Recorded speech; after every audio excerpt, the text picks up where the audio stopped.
श्री स्वामी समर्थ जीवन पुस्तक भाग दुसरा. श्री विष्णुबुवा ब्रह्मचारी यांचा गर्वहरण. अक्कलकोटचे मालोजीराव नृपती स्वामी समर्थचरणी सदैव नतमस्तक असत. त्यांना अध्यात्म वेदांताची खूप आवड होती. त्यांच्या दरबारी विद्वान शास्त्री पंडित अनेक लोक होते. त्यावेळी मुंबईत विष्णुबुवा ब्रह्मचारी नावाचे एक अतिशय विद्वान ग्रस्त वेदांतावर मराठी भाषेत प्रवचने करीत असत. त्यांची प्रसिद्धी सर्व महाराष्ट्रात पसरली होती.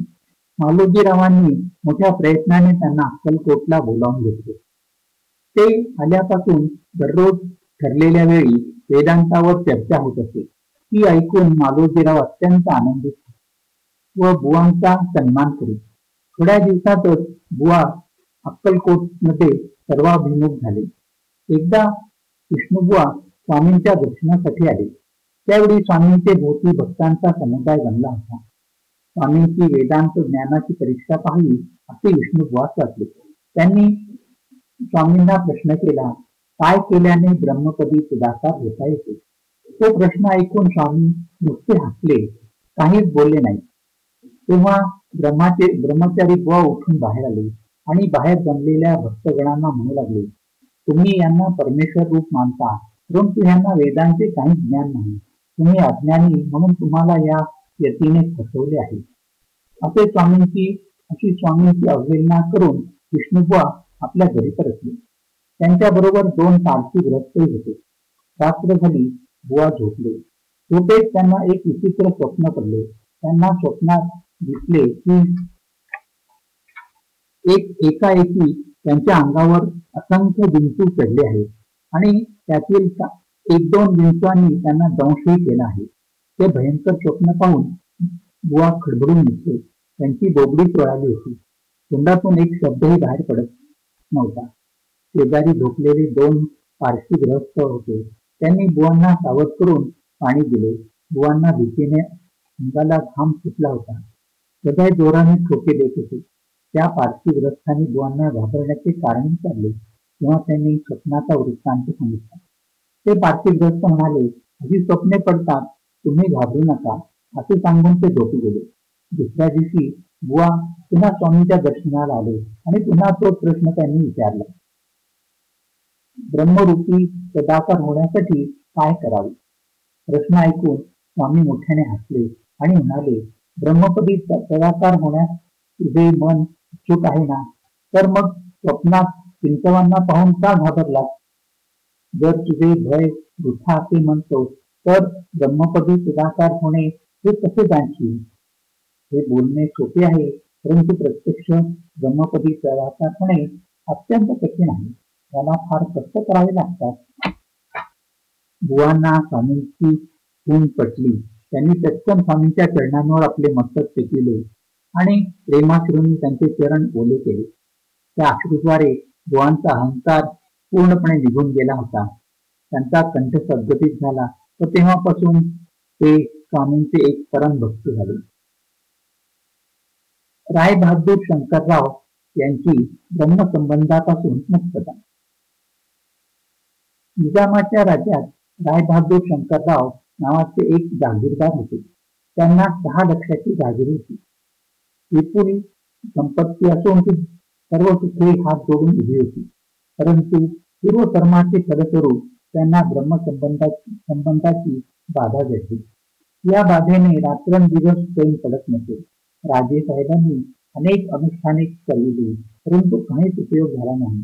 अंग अगदी सुकून गेले आणि वर्ण काळा झाला होता. कोणास शरण गेल्याने या व्याधीतून सुटका होईल त्याची चिंता त्यांना लागून राहिली होती. राजेसाहेबांनी ब्राह्मणांकडून अनेक अनुष्ठाने करविली, संतर्पणे केली, दाने केली, परंतु व्याधीपासून सुटका होण्याची काही चिन्हे दिसेनात. तेव्हा त्यांनी श्री क्षेत्र गाणगापूर येथे जाऊन दत्तात्रेयांची सेवा करण्याचा निश्चय केला व गाणगापुरी आले. तेथे त्यांनी श्री दत्तात्रेयांची सेवा करण्यास प्रारंभ केला. स्वतः अनुष्ठानात बसले. असा 3 महिन्याचा काळ लोटला. एके दिवशी रात्री झोपेत त्यांना दृष्टांत झाला की अक्कलकोटला जाऊन तेथे श्री स्वामी समर्थांची सेवा करावी. त्या योगे व्याधीपासून मुक्तता होईल. शंकररावांनी त्या दृष्टांतानुसार अक्कलकोटला प्रयाण केले. अक्कलकोट शहरात प्रवेश करताच राजे साहेबांचे मन प्रसन्नतेने भरून गेले. गावातील नरनारी कामधंदा करता करता स्वामींची भजने गात होती. कित्येक जण स्नान करून पूजा साहित्य घेऊन स्वामींच्या पूजेसाठी निघाले होते. अक्कलकोट नगरी प्रति वैकुंठधाम भासत होती. शंकरराव स्वामींच्या दर्शनासाठी आले. त्यांना दर्शन कसे होईल याची चिंता पडली होती. स्वामींच्या सेवेकऱ्यामध्ये सुंदराबाई प्रमुख होत्या. तिला भेटून राजेसाहेबांनी सांगितले की महाराजांचे दर्शन घडवून देऊन त्यांच्या व्याधीबद्दल सांगितल्यास आपण काही द्रव्य त्यांना देऊ. सुंदराबाईंना द्रव्याची फार हाव होती. त्या आनंदाने म्हणाल्या, मी आपले काम करते, परंतु मला 2 सहस्र रुपये द्यावे. राजे म्हणाले, माझे कार्य सफल झाले तर मी 10 सहस्र रुपये देईन.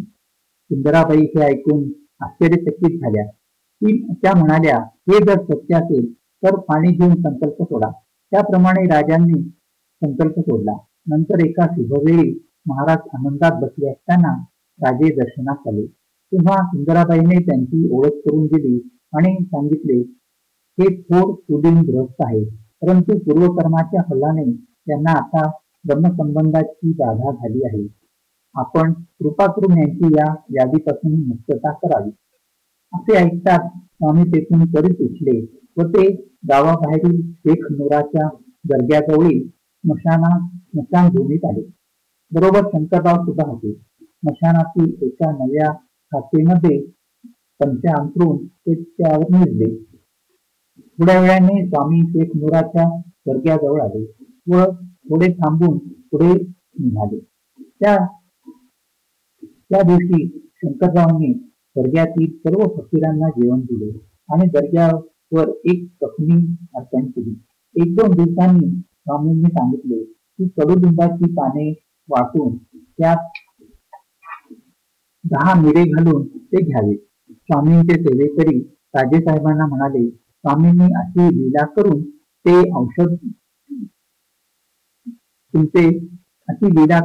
तुमचे मरण केले आहे. शंकररावांनी मोठ्या श्रद्धेने ते औषध घेतले आणि 10 दिवसात प्रकृतीस आराम वाटला. नंतर ते स्वग्रामी परतले.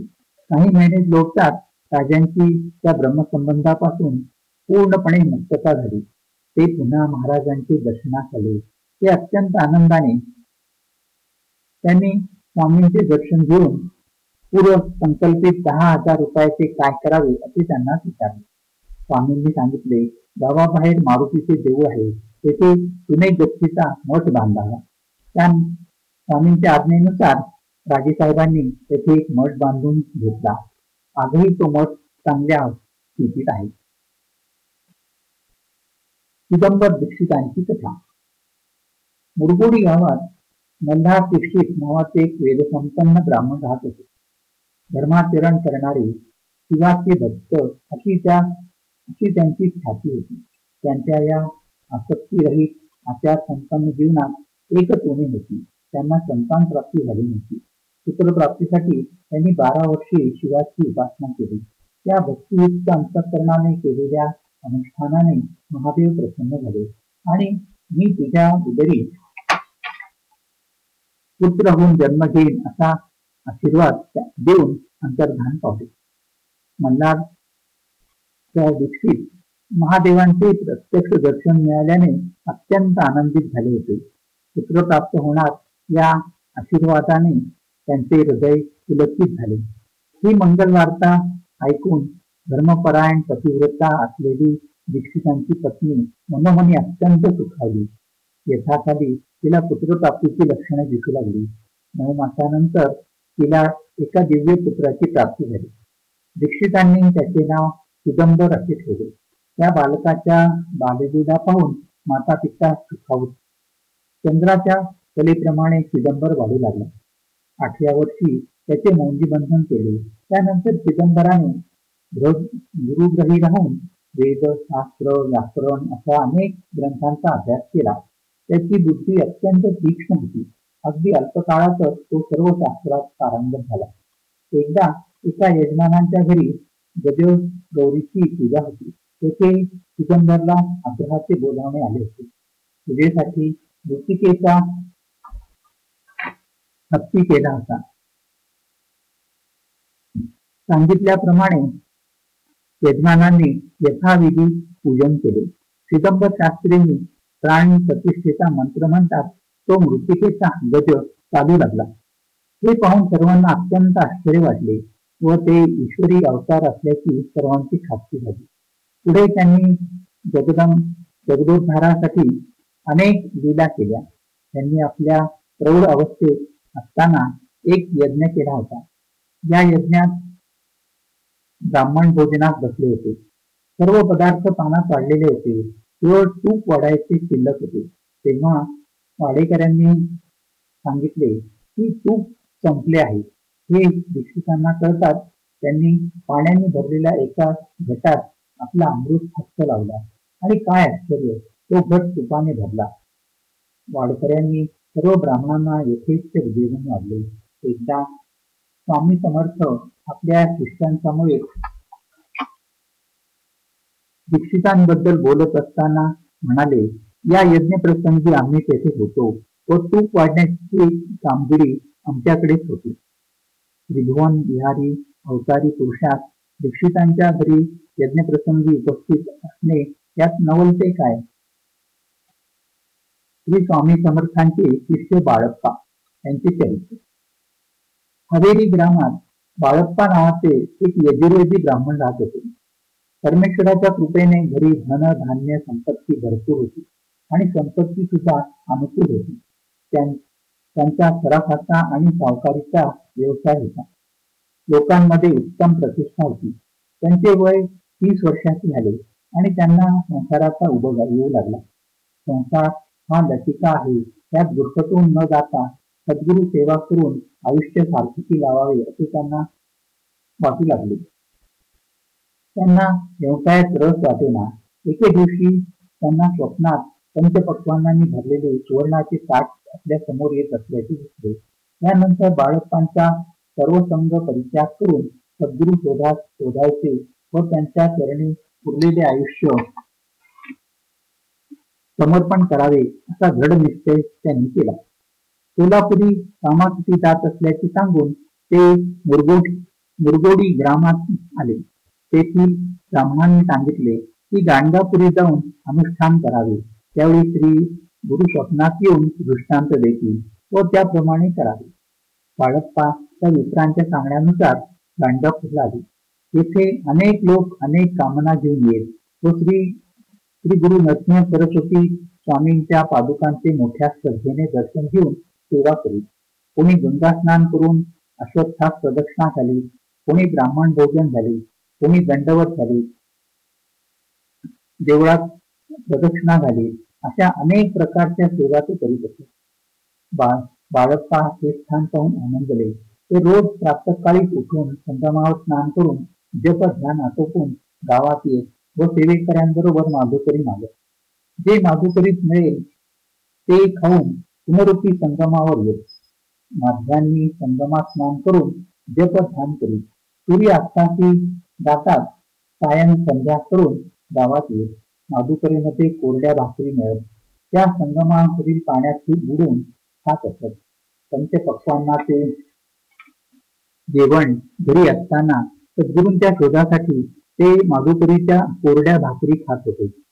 असा 1 महिन्याचा काळ लोटला. एके दिवशी रात्री त्यांना स्वप्न पडले. स्वप्नात एका ब्राह्मणाने येऊन सांगितले की अक्कलकोट नगरात श्री दत्त स्वामी समर्थ रूपाने भक्तांच्या मनोकामना पूर्ण करीत आहेत, तेव्हा तेथे त्वरित जावे. बाळप्पा या स्वप्नाने आनंदित झाले. अक्कलकोटी जाण्याचा ते विचार करू लागले. तेव्हा त्यांना सय्येखाली एक पत्र मिळाले. त्यात एकच ओळ लिहिली होती, उतावळी करू नये. ते पाहून बाळप्पांनी विचार केला की आपण आरंभ केलेले अनुष्ठान अजून पूर्ण झाले नाही. ते पूर्ण झाल्यावर अक्कलकोटला जावे. त्यांनी आपला क्रम तसा थोडे दिवस चालविला. एके दिवशी स्नान करून परत आले तेव्हा धूतवस्त्र उचलताच त्याच्या खाली एक विंचू दिसला. परंतु बाळप्पाने त्याला मारले नाही. ते गावात माधुकरीत गेले. त्या दिवशी घरोघरी पक्वान्ने मिळाली. हा उत्तम शकून जाणून बाळप्पा त्या दिवशी अक्कलकोटला जाण्यास निघाले व दुसऱ्या दिवशी येऊन पोचले. अक्कलकोटच्या नरमारी आपले काम धंदा करीत असताना स्वामींचे गुण गात भोजन करीत आनंदाने राहत होते. भक्तांच्या नामघोषाने नगरी गजबजली होती. दर्शनासाठी राजे, पंडित, संन्यासी, फकीर, रामदासी असे अनेक पंथाचे, अनेक जातीचे भाविक लोकांची गर्दी झाली होती. ही पुण्यभूमी पाहून बाळप्पा अत्यंत आनंदित झाले. दुसऱ्या दिवशी प्रातःकाळीच त्यांनी स्नान केले आणि स्वामींच्या दर्शनास गेले. त्या दिवशी स्वामी खास बागेत होते. भाविकांची गर्दी होती. त्या गर्दीतून वाट काढीत बाळप्पा हातात खडीसाखरेचा पुडा घेऊन स्वामींजवळ आले. गौरवर्णी अजानबाहू श्वास्यवदन श्री स्वामी मूर्ती पाहून त्यांनी त्यांचे चरण घट्ट धरले व आपले मस्तक पायावर ठेवले. बाळप्पाचा कंठ गदगदित झाला होता. क्षणात सारे मी पण ते विसरले. भ्रमर ज्याप्रमाणे कमळाचे फूल सोडित नाही तसेच बाळप्पा स्वामींचे चरण सोडेनात. एवढा प्रेमाचा भक्तीचा उमाळा आला की ते स्वामींचे स्तोत्र गाऊ लागले. त्यांचा ब्रह्मानंद पोटात मावत नव्हता. स्वामी त्यावेळी उठून झाडांना आलिंगन देऊ लागले. ते बाळप्पावरील प्रेम प्रदर्शित करीत होते. नंतर बाळप्पा घरी परतले. त्यांच्याबरोबर जागीरदार नावाचा एक गृहस्थ होते. त्यांनी सारा स्वयंपाक करून स्वामींसाठी नैवेद्य ताट तयार केले होते. जागीरदार बाळप्पास म्हणाले, ते नैवेद्याचे ताट घेऊन स्वामींना अर्पण करून या. बाळप्पा ते घेऊन निघाले. परंतु मार्गातच कळले की स्वामी राजवाड्यात गेले आहेत आणि तेथे जाणे राजांच्या परवानगीशिवाय शक्य नव्हते. बाळप्पा खिन्न मनाने परतले. तेथेच त्यांनी स्वतःच्या बिराडावरच नैवेद्य अर्पण केला व दोघांनी भोजन केले. बाळप्पा रोज प्रातःकाळी उठून शतकर्मे आटोपून स्वामींचे दर्शन घेत आणि नंतर श्री शंकराच्या जपास बसत. माध्यान्ह होताच जपानुष्ठान आटोपून हाती झोळी घेऊन श्री स्वामींचे दर्शन घेऊन नंतर माधुकरी मागत. जी माधुकरी मिळेल त्याने ते पोट भरेल. पुन्हा अनुष्ठान करीत. असा दिनक्रम त्यांचा चालू असता. स्वामींच्या सेवेकऱ्यांमध्ये सुंदराबाई प्रमुख होती. एके दिवशी तिने बाळप्पा स्वामींची सेवा करण्याची अनुज्ञा दिली. बाळप्पास अतिशय आनंद झाला. बाळप्पा आल्यापासून स्वामींची पूजेची व्यवस्था चोख होऊ लागली होती. बाळप्पा दुसऱ्या सेवेकऱ्यांमधील मतभेद दूर करून सर्वांना समजावून सांगे. स्वामी त्यांच्या सेवेवर खुश होतात. एकदा बाळप्पांना व्याधी जडली, त्यामुळे त्यांना चैन पडेना. त्यांच्या बेंबीमधून रक्त येत होते. एके दिवशी त्याच्यातून एक कागदाची पुडी निघाली. त्यात विष असल्याचे समजले. पूर्वी कोणीतरी बाळप्पास विष प्रयोग केला होता. स्वामींच्या कृपेने त्या विषाचा परिणाम झाला नव्हता व ते बाहेर पडले होते. नंतर बाळप्पाची प्रकृती सुधारली. बाळप्पा दर सोमवारी शिवाची पूजा करून स्वामींच्या सेवेत येत असत. त्यामुळे येण्यास त्यांना थोडा उशीर होईल. सुंदराबाईने महाराजांना विनवणी करून सांगितले की बाळप्पास शिवपूजन वर्ज करण्यास सांगावे. स्वामींनी बाळप्पास तशी आज्ञा केली. बाळप्पास वाटले सुंदराबाईंच्या हट्टामुळे स्वामींनी तसे सांगितले असेल. त्यांनी चिठ्ठ्या टाकून पाहिले. त्याने उचललेल्या चिठ्ठीमध्ये पूजन वर्जावे असेच होते. तेव्हा त्यांची शंका घेतली. सेवेकऱ्यांमध्ये ओळखपा व त्याचे जावई श्रीपाद भट्ट होते. बाळप्पा आल्यापासून त्यांची मिळकत कमी झाली असे त्यांना वाटू लागले होते. ते प्रत्येक वेळा त्याला म्हणत, घरदार बायका मुले सोडून येथे कशासाठी येऊन राहिला? तुझ्यामुळे आमचे उत्पन्न कमी झाले आहे. बाळप्पा श्रीपाद भट्टाचे बोलणे लागले. तो म्हणाला, स्वामींनी मला आज्ञा दिल्यास मी निघून जाईन. श्रीपाद भट्ट एके दिवशी स्वामींना म्हणाले, बाळप्पा कुलदैवताच्या दर्शनास जावे म्हणतो. तेव्हा स्वामी म्हणाले, बाळप्पाला येथे रोज कुलदैवतेचे दर्शन होते, पुन्हा वेगळे काय म्हणून जावे? या उत्तराने श्रीपाद भट्ट निराश झाले. त्यांनी बाळप्पास चिठ्ठ्यात टाकण्यास सांगितले. व एक चिठ्ठी त्यांनी उचलली. त्यात बाळप्पाने राहावे असेच होते. यामुळे श्रीपाद भक्तांचे काहीच चालले नाही. सर्व सेवेकरांमध्ये सुंदराबाई प्रमुख होत्या. त्या दुसऱ्या सेवेकरांना तुच्छ लेखीत असत. एकदा एका भक्ताने स्वामींना दिवाळीच्या वेळी चंद्रहार अर्पण केला होता. तो अंगावर घालावा असे मालोजीरावांच्या राणीला वाटले. तिने तो हार आणण्यासाठी आपल्या एका शिपायास पाठविले. शिपाई बाळप्पाकडे आला आणि राणीने हार मागितल्याचे सांगितले. बाळप्पा म्हणाला, हार माझ्याजवळ आहे, परंतु त्यावर चोळप्पाची सत्ता आहे, त्याने दिल्यास घेईल. तो शिपाई चोळप्पाकडे गेला व राणीची आज्ञा सांगून हार मागू लागला. चोळप्पा म्हणाला, बाळप्पा देत असेल तर घे. हे बोलणे ऐकून शिपाई राजवाड्यात परत गेला. राणीला झालेला वृत्तांत त्याने सांगितला. राणीला राग आला. ती म्हणाली, चोळप्पाला महाराजांच्या सेवेपासून दूर करावे. एकदा तर सर्व भक्तगण जमले असताना स्वामींनी एक झोळी घेतली व सर्व भक्तांजवळ येऊन ओम भिक्षां देही असे म्हटले. प्रत्येक भक्ताने स्वतःजवळ असलेले रुपया 2 रुपये स्वामींच्या झोळीत टाकले. जवळजवळ 100-125 रुपये बनले. ते सर्व स्वामींनी चोळप्पास दिले आणि म्हटले, आता तुझे ऋण सुटले. ते पैसे पाहून चोळप्पास आनंद झाला, परंतु त्यामुळे स्वामींचे चरण अंतरणार याची त्याला कल्पना आली नाही. पुढे एका महिन्याभराच्या आतच मालोजीरावांनी आपले 2 शिपाई स्वामींच्या सेवेसाठी पाठविले. त्यांनी चोळप्पा व श्रीपाद दत्त यांची जागा घेऊन त्यांना सेवेकऱ्याच्या कार्यापासून मुक्त केले. या बदलामुळे चोळप्पाला फार दुःख झाले. त्याच्या द्रव्य लालसेनेच त्याचा घात केला होता. एकदा सुंदराबाई बाळप्पावर रागावून त्यांना नको नको त्या बोलल्या.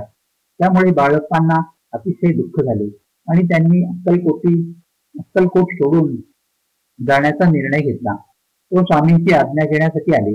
अंतर्ज्ञानी स्वामींनी जाणले की बाळप्पा घरी जाण्याची आज्ञा मागण्यात येत आहे. त्यांनी सेवेकऱ्यांना सांगितले की बाळप्पा येतात त्यांना ते आसन दाखवा. बाळप्पा मनोमनी समजले की स्वामींची घरी जाण्यास परवानगी नाही. याच वेळी सुंदराबाई अत्यंत गर्व झाला होता.